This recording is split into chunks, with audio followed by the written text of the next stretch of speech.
ভাইরা, তন্মধ্যে আবু সাইদ, মুগ্ধ, ওয়াসিম, তামিম, শান্ত, নাম না জানা হাজারো মায়ের সন্তান বুকের তাজা রক্ত রাজপথে ঢেলে দিয়ে আজকের আমাদের এই জায়গাকে দাঁড় করেছে সেই মহান ব্যক্তিগণের জন্য আমি আপনাদের কাছে দোয়া কামনা করছি। সম্মানিত হাজিরিন, একটি জিনিস আমাদের কিন্তু অনুধাবন করতে হবে, সেটি হচ্ছে আন্দোলন চলছে কিসের উপর? সংস্কারের উপর। সকল কিছুতেই কিন্তু সংস্করণ হবে, সকল কিছুতেই শুধু বৈষম্যমূলক এই চাকরিতে কিন্তু সংস্করণ নয়। আমরা যারা রাজনীতি করি বা আপনারা যারা গ্রাম পর্যায়ে তৃণমূল পর্যায়ে রাজনীতি করেন, আগের যে রাজনীতি হয়ে গেছে সেই রাজনীতি থেকে আমাদেরকে ফিরে আসতে হবে। নইলে এই যে একটি ফেসিবাদ কি শক্তিশালী অবস্থায় দাঁড় হয়েছিল, 2 ঘন্টা আগে উনি জানতে পারে নাই যে আমাকে এইভাবে চোরের মতো চুরি করে দেশ ত্যাগ করতে হবে। আর আমরা যারা বিএনপির রাজনীতি করি, আসলে আলোচনা সমালোচনা হয় না, করতে পারি না বা করা হয় না, দীর্ঘদিন দল ক্ষমতার বাইরে। সেটি হচ্ছে শহীদ প্রেসিডেন্ট জিয়াউর রহমান এমন একটি ব্যক্তি, এমন একটি জন, জাতির ক্লান্তি লগ্নে ওই তখনও মুজিবুর রহমান পালিয়ে গেছিল। আসলে সে গ্রেপ্তার হয়েছিল না ভাই, ওই 25শে মার্চ রাতে তখনও পালিয়ে গেছিল, গ্রেপ্তার হয়েছিল, এটা একেবারে বাস্তব কথা।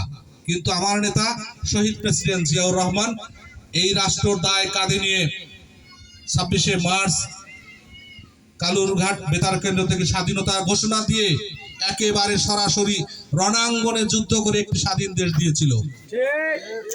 এই আওয়ামী ফেসিবাদ আমার নেতাকেও রাজাকার বলে।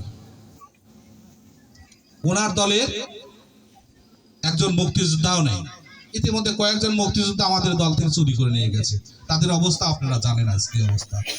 তো যাই হোক, কথা বেশি নয়, আগামী দিনে সবাইকে সঙ্গে করে নিয়ে সবাইকে একসঙ্গে করে, ভাই অনেক গুরুত্বপূর্ণ কথা বলে গেছে, আসলে যদিও কথাগুলো ভাঙা ভাঙা কিন্তু অনেক গুরুত্বপূর্ণ কথা।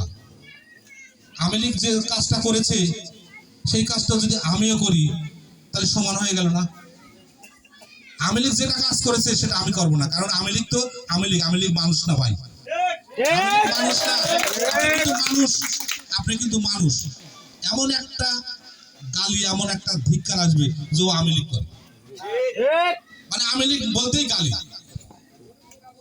আর দেশের নেত্রীর কথা বলি, সেটি হচ্ছে একটি মা, কি ধরনের মা দেখেন, জাতির এত উনিও ক্লান্তি লগ্নে পড়েছিল, এরকম পদত্যাগের মধ্যে উনিও পড়েছিল, ওনাকেও বাধ্য করা হয়েছিল যদি আপনি ভালো থাকতে চান তাহলে দেশ ত্যাগ করে আপনি 2টি সন্তান নিয়ে বাইরে চলে যান। উনি তখনও বলেছিল কখনো না, এই মাটির সাথে আমার জন্ম, এই মাটির সাথে আমার সম্পর্ক, আমি লাখো লাখো কোটি কোটি সন্তানকে রেখে কখনো যাব না। গেছে আমার নেত্রী, এই জন্যই দেশনেত্রী বেগম খালেদা দেশনেত্রী হিসেবে পরিচিতি লাভ করেছে। এটা আপসীর নেত্রী। আর ওনার নেত্রী কি করেছে? ওনার লক্ষ লক্ষ কর্মী থুয়ে উনি চুরি করে পালিয়ে চলে গেছে। তো যাই হোক, আগামী দিন সবাইকে সঙ্গে করে নিয়ে দ্বিধা বিভক্ত থাকা চলবে না, যে আপনি ভালো থাকবেন। যে আঘাত করেছে 17টি বছরে, আমার তো মনে হয় 17টি দিনও যারা বিএনপির রাজনীতি করে তারা ঘুমাতে পারেনি।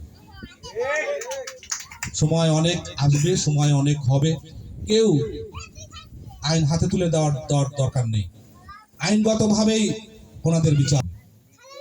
পিলখানার মতো হত্যাকাণ্ড করে গেছে, আয়নাঘর কি পরিমাণ হত্যাকাণ্ড করে গেছে উনি জানেন।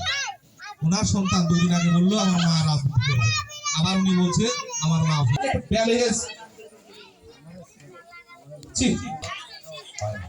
যাই হোক, ওনার পরাভব উনি দিচ্ছে বা করছে, এমন কর্ম করে গেলে কোন দেশে যাবে, কোন দেশে ওরা গ্রহণ করেছে। থানায়, প্রতিটা থানায় জবাব দিত। থানায় পুলিশে। দেখছেন হাসপাতালে ডাক্তার নাই, ওনার নিয়োগকৃত ডাক্তার সে নাই, ওনার নিয়োগকৃত বিচারপতি সেও সমানে পদত্যাগ করতেছে, সচিবালয় যাচ্ছে না। সবাই দেখতেছে ছাত্ররা কিভাবে আজ ট্রাফিক কাজ করতেছে।